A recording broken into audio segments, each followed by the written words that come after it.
Hi, friends. It's Todd Von Deek from the Athletic Trainers Society of New Jersey, and it's hard to believe that time is passing by quickly. Well, that's not really hard to believe, and we're getting closer and closer to our 2024 annual conference this year, March 3rd and 4th at the Tropicana in Atlantic City. And as you've seen in some of our other videos, we've got a goal this year is to share a little bit more about what you can experience, the story behind the education, the people who are gonna bring us this knowledge that is so impactful. I'm thrilled to be hanging right now with Christopher Flores. Christopher, or should we go, Chris, where do you want to go here? Either one you want. Chris is easy. It's nice and I, informal. I love Chris. Chris, wanna thank you for the time. So appreciated. And I think it's always fun when folks can learn a little bit about the people I talk with, their background, what they're doing these days, maybe wherever nugget.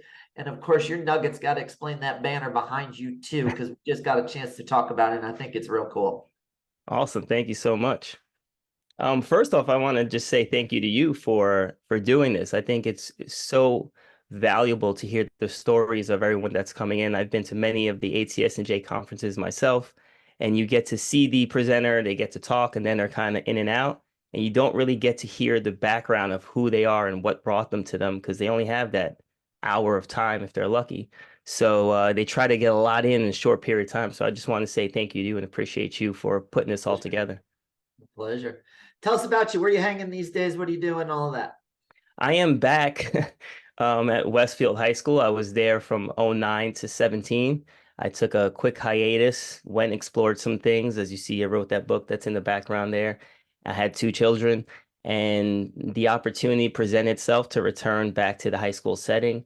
And it was an offer I couldn't refuse. It was something I missed. It was something I loved and I was passionate about. And I was excited to return back to my roots and keep this ball rolling. Why high schoolers? That's an interesting question. I get that a lot.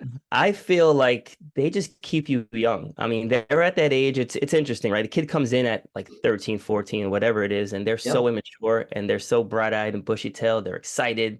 Everything's still a possibility to them in life. And then you see them mature to this 17 or 18-year-old who's trying to go to college and has ambitions and goals in life.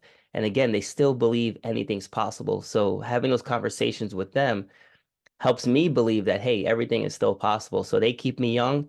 And at the same time, I get to mentor them and hopefully be a part of their life journey. Oh, I love it. As I mentioned to you, I happen to teach freshman business in Drexel.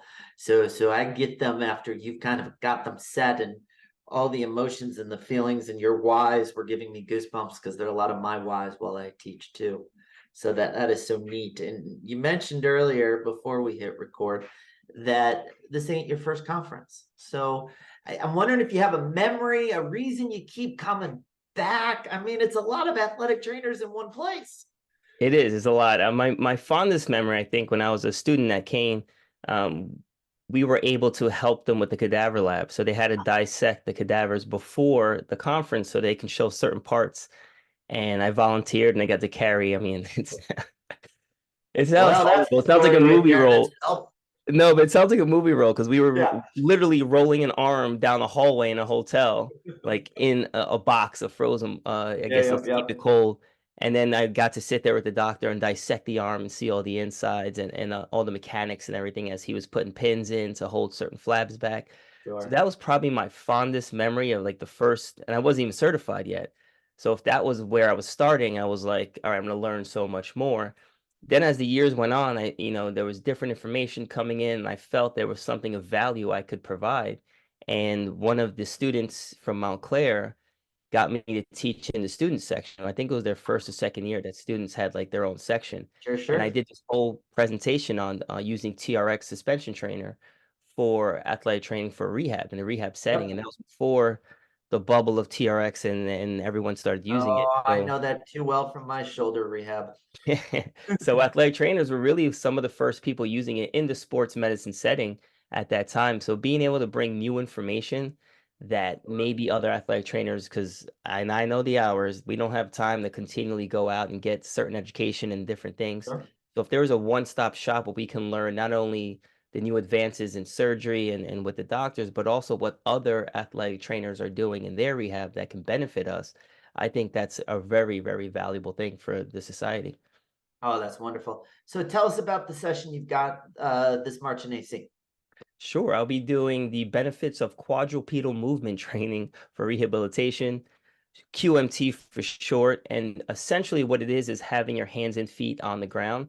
And I'll go over all the benefits of it during the presentation, but a synopsis of it is teaching you different exercises in which you're in a closed kinetic chain and actually using your entire body. And we have a lot more research now than ever before on the subject and how beneficial it is to muscle activation. And so I'm happy to bring that information to everybody and show them things they can do in a small setting. And the best part, you don't need equipment and it doesn't take up a lot of space. Because I know in the high school setting, you may have a hallway that you have to do rehab in, and you don't have the funding for the expensive equipment. So I'm going to show some of the research, but ultimately it's showing you different types of exercise that you can do for shoulder rehab, for knee rehab, for lower back injuries. And it's, again, no equipment and it's super simple for people to do. I love in these conversations to talk about impact and whatnot. And if you have a hope for folks, the day they get back to their settings and whatnot after spending some time with you, what's the hope they get out of the time with you? The thing, where I'm going. Tell me something that Yeah. folks go do, go know. One of the things that, and not athletic training, just all the conferences, I've gone to, a number of conferences. I've always wanted to have something that Monday morning when I walk in the office, so whatever the next time I walk in the office, I can implement that thing immediately.